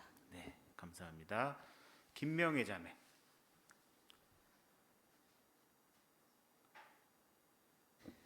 네, 오늘 파스트 연구 중에 아까 구항에서도 가장 힘든 순간이라는 표현이 있었는데요. 12항에선 가장 암울한 순간 이런 표현이 굉장히 인상적입니다. 욥이 여호와를 섬기는 가운데 어떤 최악의 상태가 닥쳤어도 결국 그가 어떤 희망을 가졌었고 어떤 믿음을 나타냈는가를 보였습니다. 그런 순간에 우리가 여호와께 희망을 두면 그렇게 실제적이 돼서 우리도 어떤 순간이 되어도 그런 믿음을 나타낼 수 있을 것 같습니다. 네, 감사합니다. 네, 그럼 이어서 13항 보시겠습니다. 우리는 사탄이 욥에게 어떤 계략을 사용했는지 유의해야 합니다. 그가 오늘날 우리에게도 비슷한 방법을 사용하기 때문입니다. 사탄이 어떤 비난을 했는지 생각해 보십시오. 그는 단지 욥이 아니라 사람은 자기 목숨을 위해서라면 가진 것을 다 내놓기 마련입니다 라고 말했습니다. 사실상 사탄은 우리가 실제로는 여호와 하나님을 사랑하지 않으며 생명의 위협을 받으면 그분에게 등을 돌릴 것이라고 주장한 것입니다. 또한 사탄은 하나님께서 우리를 사랑하지 않으시고 그분을 기쁘게 해드리려는 우리의 노력을 알아주지 않으실 것이라고 주장합니다. 여호와께 희망을 두는 우리는 그런 점을 이미 알고 있기 때문에 사탄의 계략에 속지 않습니다. 우리는 왜 사탄이 욥에게 사용한 계략에 유의해야 합니까? 네, 홍지윤 자매. 네, 욥기 2장 4, 5절에서 알려주는 것처럼 욥의 충절에 대해서 여호와께 의문을 제기할 때도 그는 단지 욥이라는 단어를 사용한 것이 아니라 사람이라고 하면서 모든 인간에 대한 충절의 의문을 제기했습니다. 따라서 오늘날 우리에게도 욥에게 사용했던 계략을 사용할 것이기 때문에 우리는 그 계략을 유의해서 알고 있으면 속지 않을 것입니다. 네, 그렇죠. 감사합니다. 네, 최찬영 형제.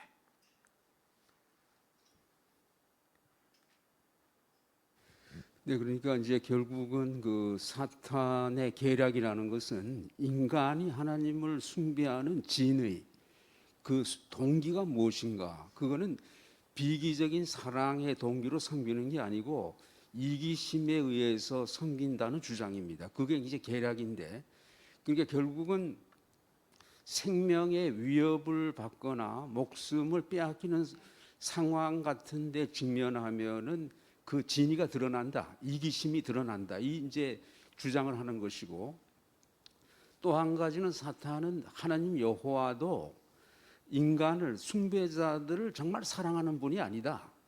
그러니까 순수한 하나님을 기쁘시게 할 목적으로 노력하는 것도 다 헛된 것이다. 이런 논리를 전개하는 것입니다. 그러니까 이런 것을 볼 때 사탄의 계략을 우리는 이제 훤히 알고 있으니까 우리는 그 계략에 속지 않고 있습니다. 네, 그렇죠. 감사합니다. 박재광 형제.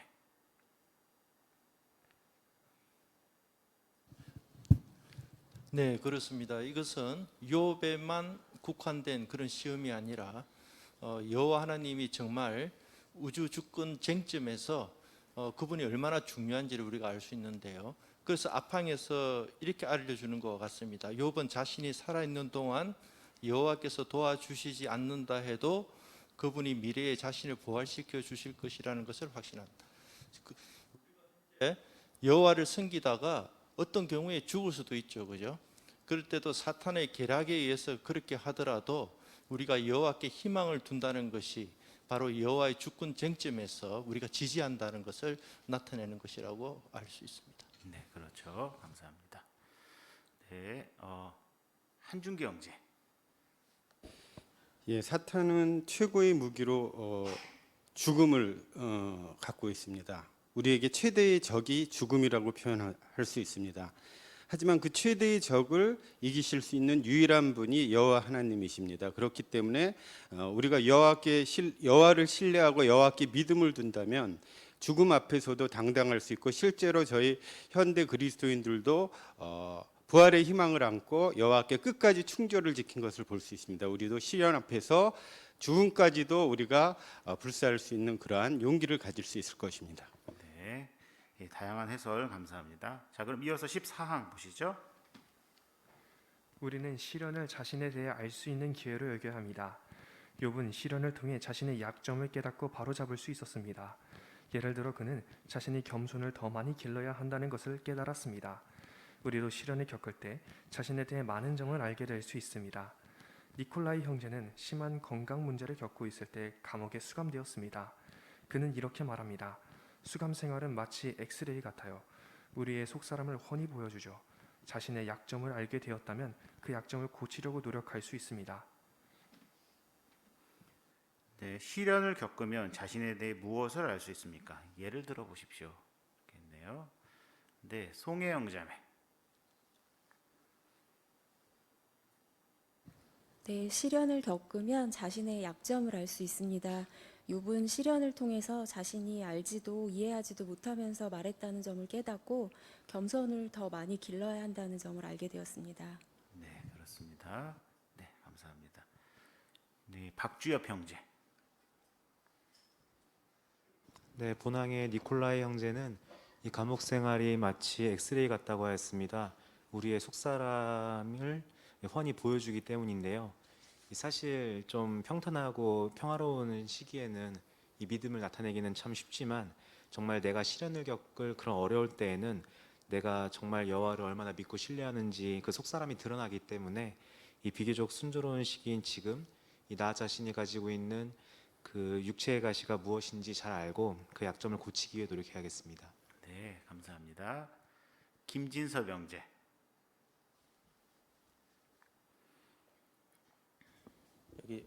여기 엑스레이 예가 참 적절한 예 같은데요. 사실 엑스레이 같은 방사선 검사는 사실은 그 자체로는 해롭습니다. 하지만 그 결과를 잘 활용하면 우리에게 무슨 문제가 있는지를 정확하게 보여주기 때문인데요. 우리가 어려운 상황을 겪을 때 그 상황 자체는 힘들지 모르지만 같은 시각으로 내가 지금 엑스레이 검사를 받고 있구나라는 시각으로 그 상황을 바라본다면 그걸 그냥 흘려보내는 게 아니라 이 상황을 통해서 내가 어떤 반응을 보이고 있는지를 좀 더 관찰해보고 어떤 발전을 것을 좀 더 개선할 수 있는지를 알 수 있게 되면 훨씬 더 많은 유익이 있을 것 같습니다. 네, 그렇죠. 욥이 그러했던 것처럼 우리도 그렇게 할 수 있겠죠. 네, 이어서 15항 보시겠습니다. 우리는 적들의 말이 아니라 여호와의 말씀을 들어야 합니다. 욥은 여호와께서 말씀하실 때 주의 깊이 잘 들었습니다. 사실상 하느님께서는 욥이 깊이 생각해 볼 수 있도록 이렇게 말씀하셨습니다. 창조물에 나타난 나의 능력을 보았느냐? 나는 네가 어떤 일을 겪었는지 모두 알고 있다. 내가 너를 돌보지 못할 것이라고 생각하느냐? 욥은 겸손한 태도를 보이며 여호와의 선하심에 깊이 감사했습니다. 그는 이렇게 말했습니다. 제가 주에 대해 귀로만 들었으나 이제 눈으로 주를 분명히 봅니다. 그 말을 했을 때 욥은 여전히 잿더미에 앉아 있었고 몸에 종기가 가득했으며 자녀를 잃은 슬픔에 잠겨 있었을 것입니다. 하지만 여호와께서는 욥을 사랑하고 승인하신다는 것을 분명히 보여주셨습니다. 네, 또 어떤 교훈점을 얻을 수 있는지 보시죠. 우리는 누구의 말을 들어야 하며 그 이유는 무엇입니까? 네, 정영희 자매. 네, 그 욥은 시련 중에 여호와의 말씀을 들었습니다. 들으면서 여호와께서 모든 것을 알고 계시고 돌보신다는 것을 이해했고 또 잘못된 태도를 바로잡을 수 있었습니다. 그러면서 여호와께서 자신을 사랑하고 승인하신다는 것을 분명히 보았기 때문에 이제는 주를 분명히 본다라고 말을 하였습니다. 우리도 여호와의 말씀을 주의 깊이 잘 들음으로 여호와를 기쁘시게 해드릴 수 있고 또 여호와께서 우리를 돌보시는 선하심에 대해서 깊이 감사할 수 있을 것입니다. 네, 그렇죠. 감사합니다. 네, 줌의 최금득 형제. 네, 여호와께서는 욥의 이해를 명확히 하시자 그 말씀에 그의 마음의 눈이 밝아져 문제와 제 가운데서 회개하게 됩니다. 그리고 욥기 42장 7, 8절에서 그릇되게 말한 엘리바스와 두 친구에게 여호와의 분노가 타오릅니다. 이제 세 사람이 자신들의 죄를 위해 욥에게 재물을 가져가야 했을 때 그들의 얼굴에 지었을 부끄러워하는 표정을 상상해 보면 여호와께서는 욥을 사랑하고 승인하신다는 것을 볼 수가 있습니다. 네, 최 형제 감사합니다. 네, 홍태규 형제.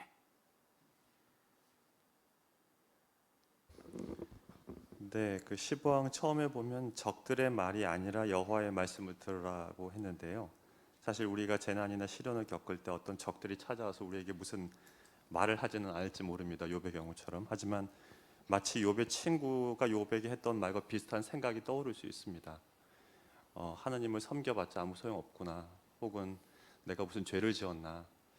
혹은 여호와께서 나를 승인하지 않으시고 버리셨나 보다. 이런 부정적인 생각들이 우리를 찾아올 수 있는데 그럴 때 그런 생각에 곰곰이 잠겨 있다면 마치 적의 말을 듣는 것이 될 것입니다. 오히려 성경에 알려주는 그 진리의 말씀, 여호와께서 우리에게 관심이 있으시고 우리에게 희망을 주시고 우리 개개인을 머리카락까지 세실 정도로 사랑하신다는 점, 또 그분이 우리를 돌보실 것이라는 점을 확신한다면 오히려 그 어려운 시기에 여호와께 희망을 두면서 그분께 더 가까이 나아갈 수 있는, 그분과의 우정이 발전될 수 있는 좋은 기회가 될 수 있다는 점을 기억하면 좋을 것 같습니다. 네, 그렇죠.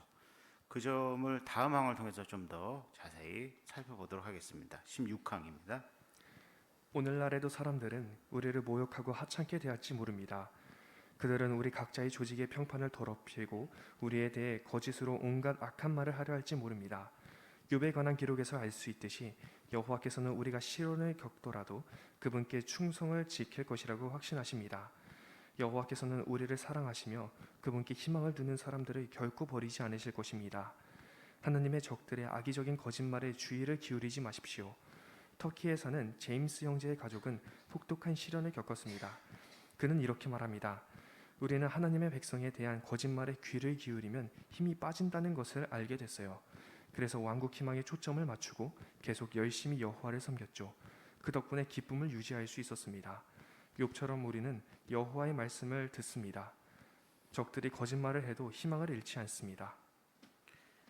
네, 낭독 선고 이사야 49장 15절, 16절 함께 먼저 보시죠. 네, 이유민 자매.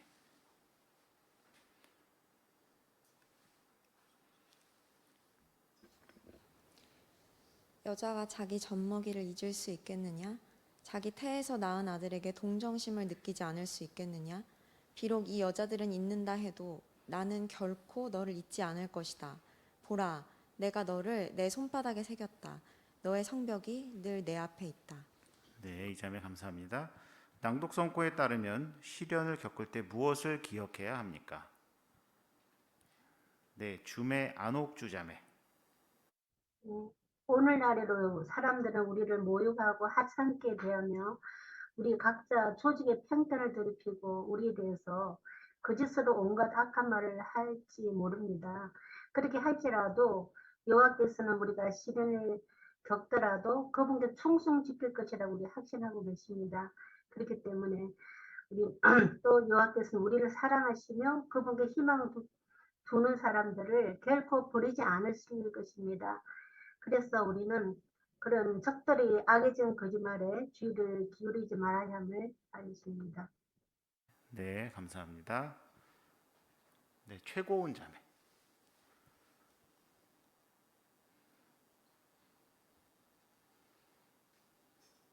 네, 16절에 낭독 선고 16절에 손바닥에 새기겠다는 표현은 항상 기억하고 주의를 기울인다는 의미가 있습니다. 우리가 중요한 걸 잊어버리지 않기에 손에 적기도 하죠. 그것처럼 여호와께서 우리를 항상 기억하고 계시고 사랑하심을 기억할 수 있습니다. 네, 그렇습니다. 감사합니다. 주매 이선자 자매.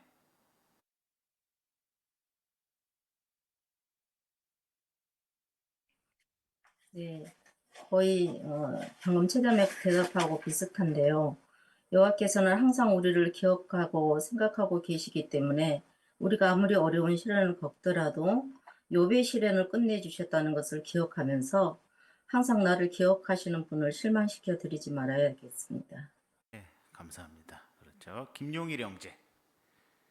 네, 여호와께서 우리를 결코 버리지 않으실 것이라는 점이 생생하게 낭독 선고에 있는데요. 인간에게서 가장 큰 사랑은 모성애죠. 그러니까 모성애보다 더 강하다 이 표현을 사용하셨고요. 그 다음에 하반절에 너의 성벽이라는 표현이 나옵니다. 이 성벽은 이제 보호와 안전을 의미하죠. 그러니까 여호와께서 보시기에 우리에게 있어서 안전과 평안은 늘 내 앞에 있듯이 관심사다 이런 표현을 쓰신 그런 세 번의 그 사랑을 이제 표현하시면서 우리를 결코 버리지 않을 것이라는 점을 강조하셨습니다. 네, 그렇습니다. 감사합니다. 네, 이렇게 욥의 그 경험을 통해서 우리가 적용해 볼 수 있는 아주 다양한 교훈점들을 살펴볼 수 있었습니다. 자, 마지막 소제목을 보시죠. 희망은 우리를 붙들어 줄 것입니다. 17항입니다. 욥 이외에도 혹독한 시련을 겪었지만 용기와 힘을 잃지 않은 여호와의 종들이 많습니다. 사도 바울은 히브리 사람들에게 쓴 편지에서 다른 많은 사람을 언급하며 그들을 구름같이 많은 증인들이라고 불렀습니다. 그들은 모두 혹독한 시련을 겪었지만 여호와께 충실을 유지한 훌륭한 기록들을 남겼습니다. 그들의 인내와 수고는 결코 헛된 것이 아니었습니다. 그들은 살아서 하나님의 약속이 모두 성취되는 것을 보지는 못했지만 여호와께 계속 희망을 두었습니다. 또한 여호와의 승인을 받고 있다고 확신했기 때문에 그 약속들이 성취되는 것을 볼 것이라고 굳게 믿었습니다. 그들의 본을 생각해 보면 우리도 계속 여호와께 희망을 두어야겠다고 더욱 다짐하게 됩니다. 히브리서 11장에 언급된 충실한 남녀들의 본을 통해 무엇을 배울 수 있습니까? 네, 김영훈 형제.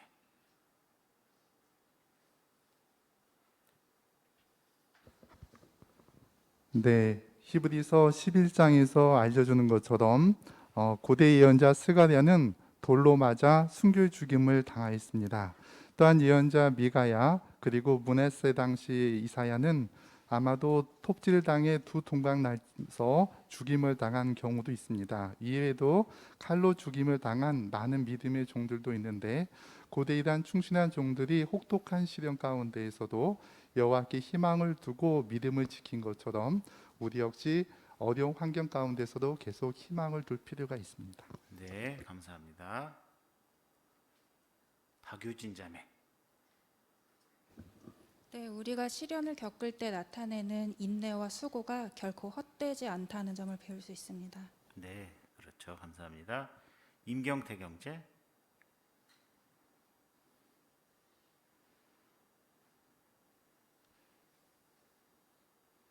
네, 성서에서 그 희망은 믿음과 사랑과 함께 언급되는 매우 중요한 그 영구적이고 또 매우 중요한 특성입니다. 그러므로 하나님의 종들의 삶에 두드러진 특징이 희망이기 때문에 여기 히브리 11장에 언급된 충실한 남녀들처럼 우리의 그 희망이 결코 흐릿해지게 우리가 방치해 두지 않도록 늘 초점을 맞춰야 되겠고, 또 그 희망을 항상 정신에 또렷이 간직하고 마음에 새겨두기 위해서 늘 기도로 가까이 가면서 우리가 노력을 기울일 점을 배우게 됩니다. 네, 감사합니다. 사파를 함께 보실까요? 이 사파를 통해서 얻을 수 있는 어떤 교훈점이 있습니까? 네, 사파를 잘 미리 준비한 조하원 형제 해설 한번 들어볼까요? 모든 재산과 자녀들과 가축과 종들을 잃고 욥의 세 친구인 엘리바스와 빌닷과 소발이 욥을 조롱하고 비난하였습니다. 하지만 욥은 힘든 순간에도 사랑 많은 여호와께서 자신을 도와주실 것이라는 희망을 끝까지 버리지 않았습니다. 그렇게 욥은 시련을 끝까지 인내하면서 충절을 지켰기 때문에 축복을 받았습니다. 그것을 볼 때 힘든 상황에서 인내하고 여호와를 확신한다면 여호와께서 우리를 도와주시고 축복해 주실 것입니다. 네, 그렇죠. 아주 잘 준비해서 발표해 줬습니다. 감사합니다. 네, 김용일 형제. 네, 우리 잘 아시듯이 이제 시련을 온전히 인내한 욥이 엄청난 큰 2배의 사랑을 축복을 받게 되죠. 근데 그 옆에 너무나 다정스러운 아내가 있습니다. 근데 이 아내는 좀 전에 여호와를 저주하고 죽으라고 했던 아내였죠. 근데 여호와께서 화해시켜 주십니다. 좀 전에도 모성애가 언급이 돼 있었는데요. 자녀가 모두 죽고 나서 아내가 느꼈던, 또 여자가 느꼈던, 어머니가 느꼈던 그 엄청난 충격을 여호와께서 감안해 주셨던 것 같습니다. 그래서 화해시키셨고 그 축복을 아내와 함께 즐기도록 해주셨기 때문에 아마 아내가 없었으면 욥은 덜 행복했을 것 같습니다. 그래서 그런 행복을 욥이 지금 누리고 있는 그 장면을 보고 있습니다. 네, 감사합니다. 서명화 형제.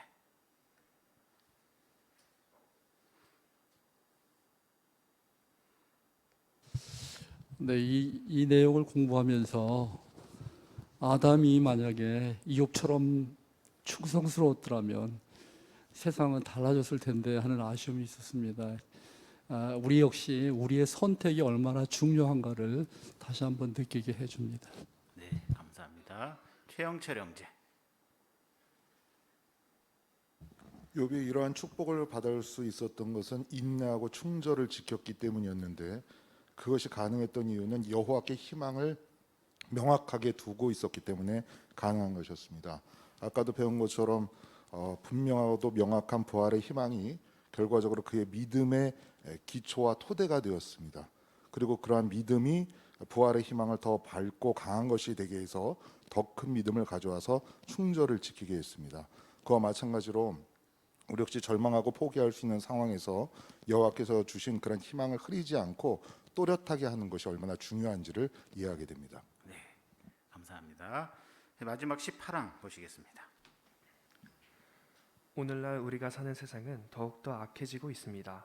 사탄은 지금도 하나님의 백성을 계속 시험하고 있습니다. 앞으로 어떤 어려움이 닥치든 여호와를 열심히 섬기겠다고 결심하고 우리가 살아계신 하나님께 희망을 두고 있다는 점을 확신하기 바랍니다. 기억하십시오. 여호와께서 욥에게 베푸신 축복에서 알 수 있듯이 그분은 애정이 매우 부드럽고 자비로운 분이십니다. 우리 모두 여호와께서 자신을 진지하게 찾는 사람들에게 상을 주실 것임을 확신하면서 계속 그분께 충성을 유지하기 바랍니다. 네, 문영재 좋은 낭독 감사합니다. 함께 히브리서 11장 6절 보시죠. 네, 안순덕 자매.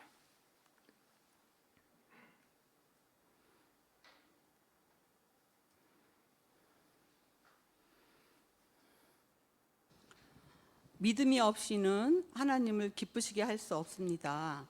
하나님께 가까이 가는 사람은 그분이 계시다는 것과 그분이 자신을 진지하게 찾는 사람들에게 상 주시는 분이라는 것을 믿어야 합니다. 네, 감사합니다. 당신은 어떻게 하기로 결심했습니까? 네, 정고은 자매. 낭독 성구에서처럼 여호와께서는 자신을 진지하게 찾는 사람들에게 상 주시는 분임을 확신하고 욥과 같이 계속 그분께 충성을 유지해야겠다고 결심했습니다. 네, 좋습니다. 성현규 형제.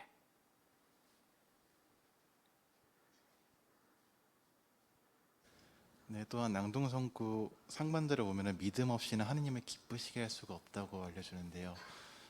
학생들은 학교 내에서, 직장인들은 직장 내에서, 또한 가족들은 가족 내에서 여러 시련을 겪게 될 수 있습니다. 저 또한 직장인으로서 직장 내에서 어느 순간인가 시련이 닥칠 수 있는데 그 상황 속에서 우리가 과연 믿음 있게 저희 그 상황 그 시련 속에서 어떻게 헤쳐나갈 수 있는지를 잘 생각하면서 욥의 본을 통해 우리가 여호와를 찾음으로 여호와께서 분명 상 주실 것이람을 믿고 그에 따라 행동해야 될 것입니다. 네, 좋습니다. 감사합니다. 김예민 자매.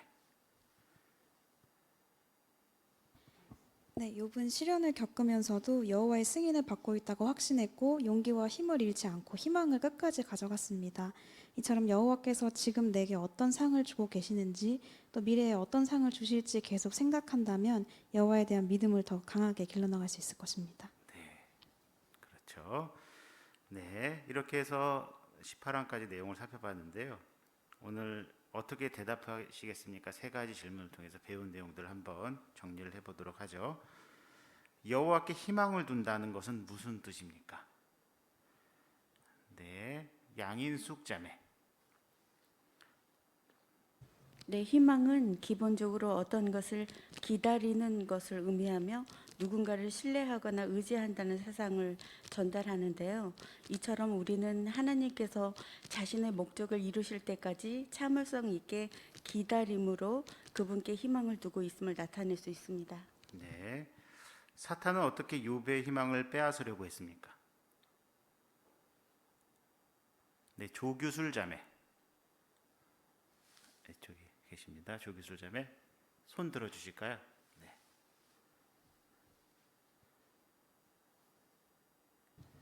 네, 사탄은 욥이 여호와의 승인을 잃었기 때문에 고통을 겪고 있다고 생각하기를 바랐고 또 하나님을 기쁘게 해드리는 그의 노력이 아무런 가치가 없다고 믿게 만들려고 했습니다. 그렇게 해서 욥이 희망이 없다고 생각하기를 바랐습니다. 네, 그렇죠. 그래서 어떤 방법들을 사용했을까요? 김진섭 형제.